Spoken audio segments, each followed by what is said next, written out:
Okay, we are into canning of tomato sauce. The first step to canning tomato sauce is going to be blanching again. Just like previously, you're going to cut the X, like we did with the salsa. Have the X, put it in your boiling water for about 35 seconds. Then put it in ice water and then peel it. It is a very fast process. It doesn't take long. Got my slotted spoon. I just have one in there at the moment. Might take a little bit longer on this one because I don't have the water boiling quite yet. But it's still a very fast process.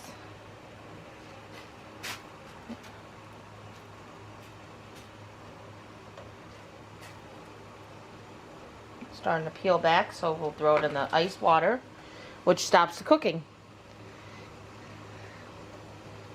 Stops the cooking and cools it down.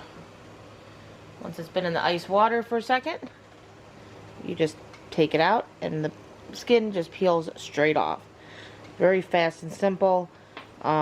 We've got a ton of tomatoes, we're calling them what they are today, to do this with, so that's going to be my first step. Once that's done, I'm going to put it to the side. We're going to cut them into fourths, and they're just going to go into a stock pot that's going to actually be boiling for a while with all the ingredients. So this step is our first step of many, but pretty simple. Off to the side. We'll come back when we get to something that's a little bit more entertaining, but that is what we're going to do with all the tomatoes to get them ready to actually can into tomato sauce.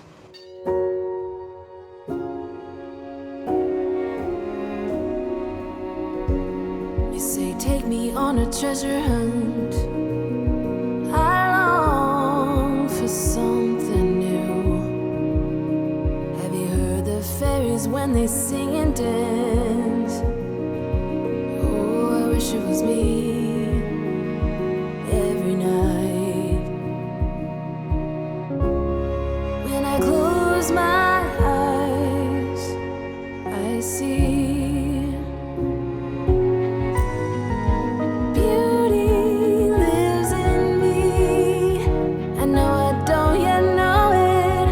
trust you when you say that beauty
Now, the next step, you need 8 cloves of garlic. That's going to get chopped up. And 4 regular size onions that are also going to get chopped up. I've already peeled all this stuff. So, now I just need to chop off the ends and put this in the chopper so that it can go into the sauce.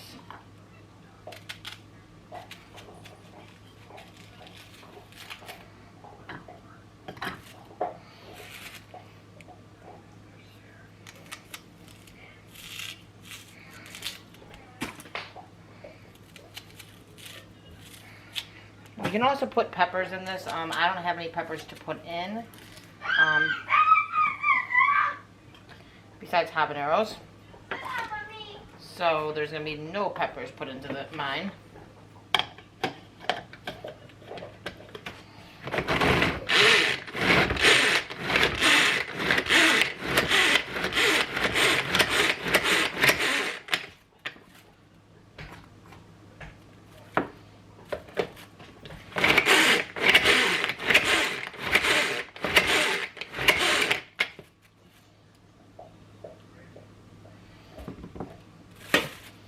And there's that.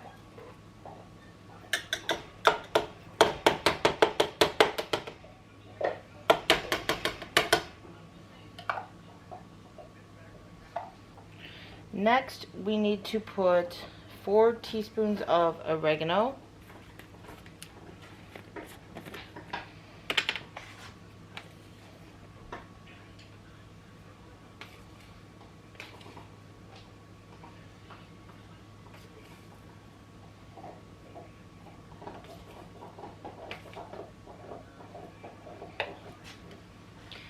And 2 teaspoons of parsley.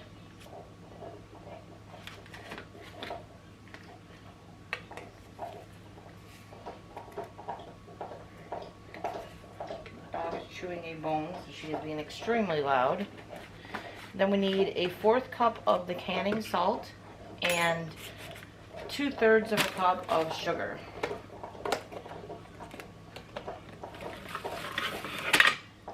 So again, it's the canning salt.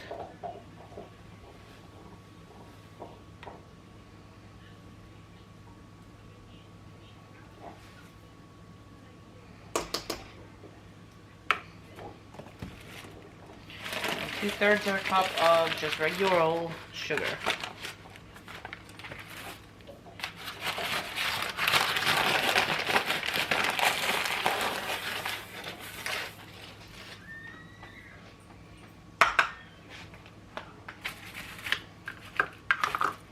Stir this up some.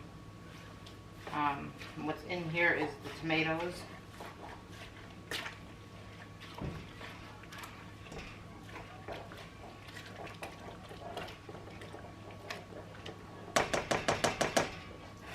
I'm going to try to add the remainder of the tomatoes.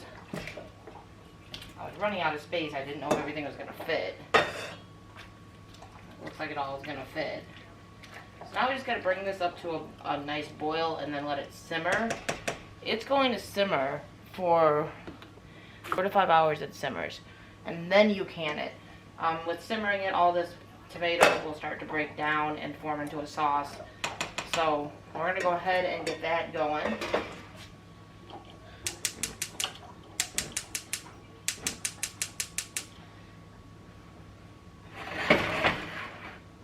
And we're going to let that simmer for 4 to 5 hours. There's just a fast look at what it looks like right now before it has simmered.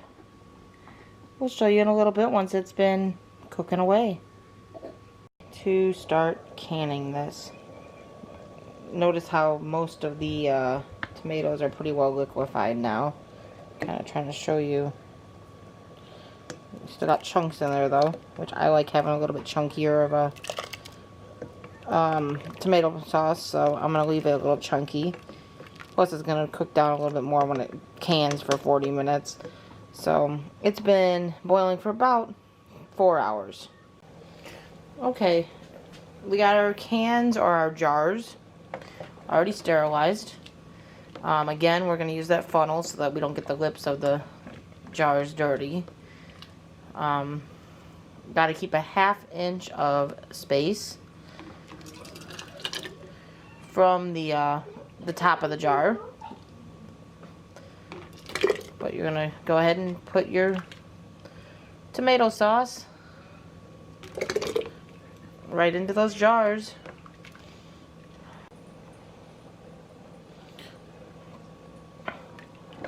Sorry, the card filled up. I had to actually do some stuff. But the downfall to making your own tomato sauce is it doesn't go far. That tomato sauce, you're not going to get that many jars out of it for all the work you put into it, but it does taste so good. So there's your plus side to it.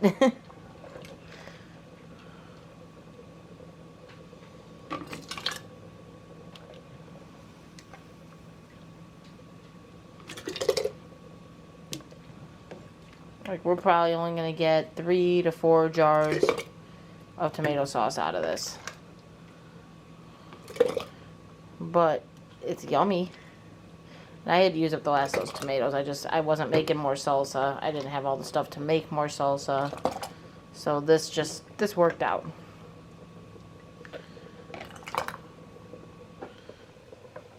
If I had more stuff to make more salsa, I may have made more. Because that stuff will go like hotcakes in our house. But we just don't have the stuff for that. We had the stuff to make this. And I didn't want to throw away a ton of tomatoes that were still good. Like I said, if you're growing your own tomatoes and you have a large abundance, it's another option that you have. It's something else you can do. It's time consuming is the biggest thing when you're canning almost anything. There's not many things you can can that's fast and easy. It's all time consuming.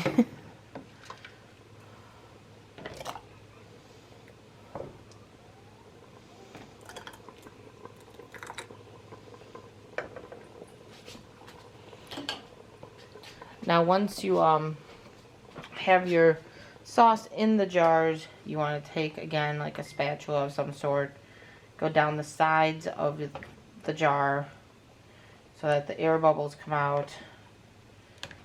And then you make sure your lip is clean. As long as you didn't get anything on your lip, you can then go the route of putting the lid on.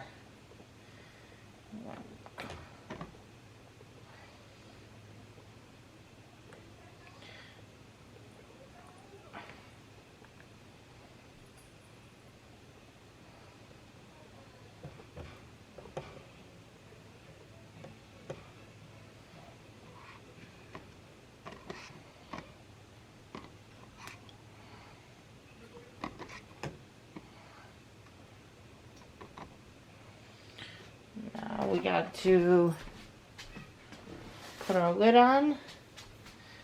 I gotta get some more jars because I got like 1 more, maybe 2 more jars I can make up.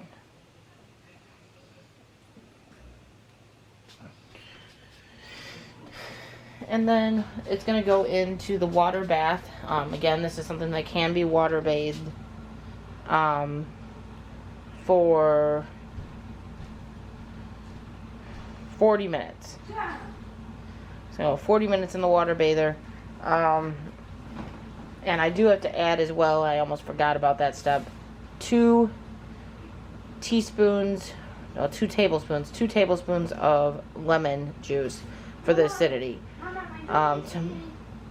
Tomatoes are typically high enough acidity where you don't need to add anything, but current standards, our tomatoes aren't always acidic enough. So just to be on the safe side, it is recommended to add something to add the acidity if you're going to water bath. Now, if you're going to pressure can, you wouldn't need to add anything. Also, because we added other things that are not acidic, like the onions and garlic, that's another reason why you would add the lemon juice for the acidity. So I'm going to go ahead and add that in right now.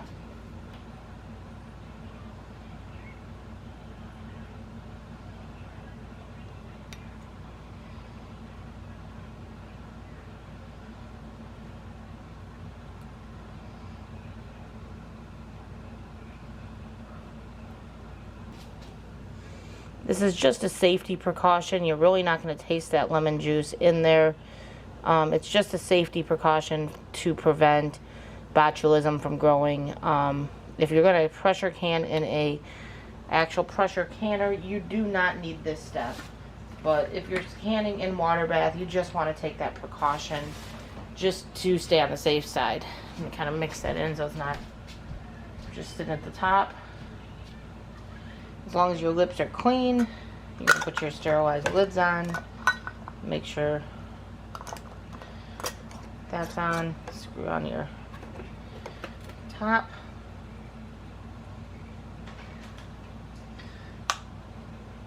You're going to make sure your water is covering the top of your lids when you're canning. But that is all your steps until it gets done canning. Again, when you want to put it onto a towel or blanket or something after you've canned and taken it out to cool down, because if you go straight from heat to a cold counter, you risk the jar cracking. So you want to make sure you go on to something that, like a blanket or towel or something of that sort, for 24 hours. Then you'll check your seal. Again, once the seal is checked, you want to take this ring off, because that pressure from the ring, once it's sealed, could cause it to pop the seal prematurely. Usually when you've canned things, you've got a year to a year and a half to use the item, and it's still safe. So you want to make sure you take that ring off just to help keep it safe for as long as possible. I'm going to finish canning the last of this, get the water covering the lids on those, put the lid on it, and let the water bath get to a boil again so that those can finish up. So it's been 24 hours, actually a little longer than that. This is our pasta sauce. Didn't make a ton. It was a small batch of sauce, in all honesty. I used most of those tomatoes to make salsa, but I didn't have the stuff to make any more salsa. But again, you just check the lid and make sure there's no leaks, doesn't come off. You can still water bathe it the next day if it does come off, or if it does leak, or you put it in the fridge and use it right away. All the tops too are down. There's no popping. Take these rings off, like I said, because otherwise that pressure on the top of the lid can cause that seal to prematurely break. So you take these off and just store them in a drawer or something until you need them when you use the stuff. Although with the sauce, I'm going to use the whole jar when I use it, so we won't need these anyway. But that's how you can your own pasta sauce. Have a great day, guys.